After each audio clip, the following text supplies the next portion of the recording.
Hello and welcome to Computeractive TV. My name's Tim Smith and today we're starting a series on building your own PC.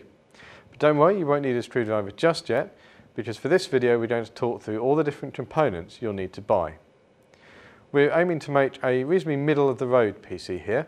If you're a dedicated gamer, you'll need to spend a lot more money on some more powerful components, but this PC will be quite capable of running Windows Vista, writing letters, editing photos, and maybe even a little bit of video editing as well. Now, the most important decision to make is whether or not you're going to use a CPU, that's the main chip of the system, from either Intel or AMD. For our computer here, we've decided to use an Intel chip. This is the Core 2 Duo, and it's quite clever because it's actually two chips on the one piece of silicon, and this improves performance when doing intensive tasks. Now, CPUs put out quite a lot of heat and they need a lot of help getting rid of it, and you'll probably have seen lots of very fancy heatsinks. For a PC like this though, there's no reason why you can't use the standard heatsink that's provided by Intel. But what we do recommend is buying some extra thermal paste, which is supplied in a little syringe like this, to help transfer the heat between the CPU and the heatsink. You can see we've already got some on the chip, it's this grey stuff here.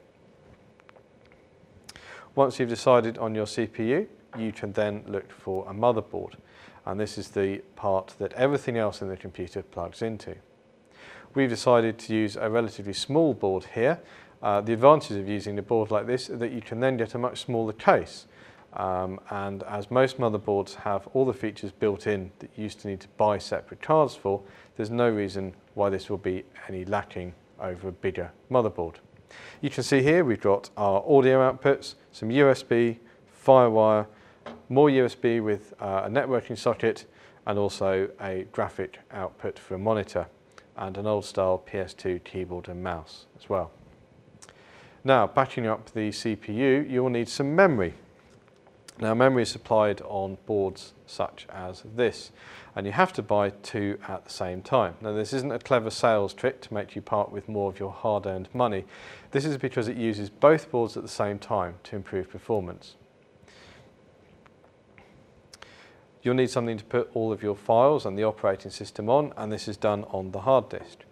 We've got here a Western Digital hard disk. This is about half a terabyte, so 500 gigabytes of space, which should be more than adequate for photos and videos. Most hard drives these days connect with a connection called SATA, serial A2A, and you can see the socket on the back here.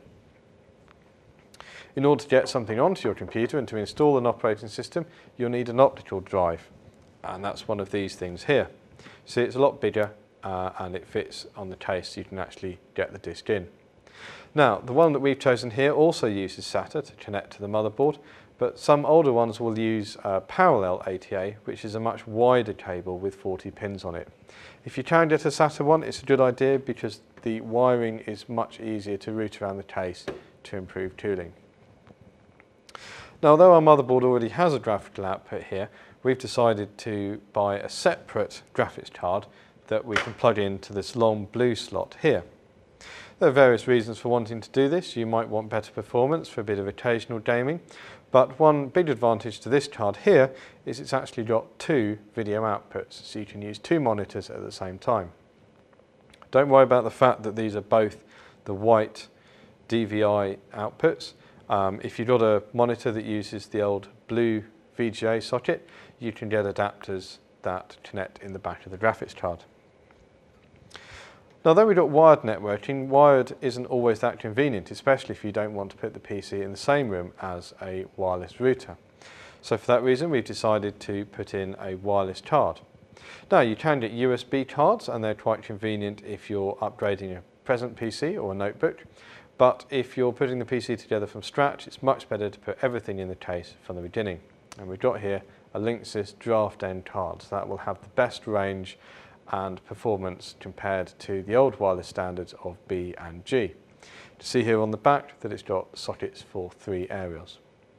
This plugs into the motherboard using the PCI standard. That's this long white connector here.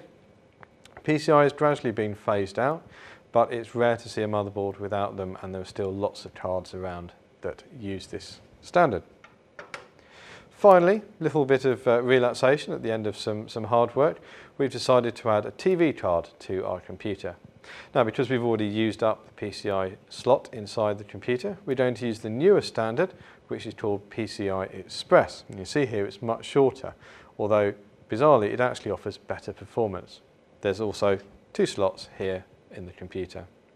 Now, this is a TV card from Hauppauge, and it's what's known as a hybrid, so it can record and play from either analog TV or the newer digital standard. Bear in mind though that it is just one tuner, so you can only record the channel you're watching. You can't do both at the same time. So now that we've got all of our components, we need something to put it in. And we've decided to use an Antec Sonata 3 case, which is this one here. Now, the Antec Sonata is a little bit more expensive than some of the cheap cases you can find, but we think it's money well spent. The construction is a lot better, and much of the metal edges have been rounded off. We've cut ourselves many times trying to put components in PCs, so it's money well spent. You can see on the case that it's also got some USB sockets on the front. The other nice thing about the Sonata is it contains the power supply, which is what converts the mains power so that it can be used by the motherboard.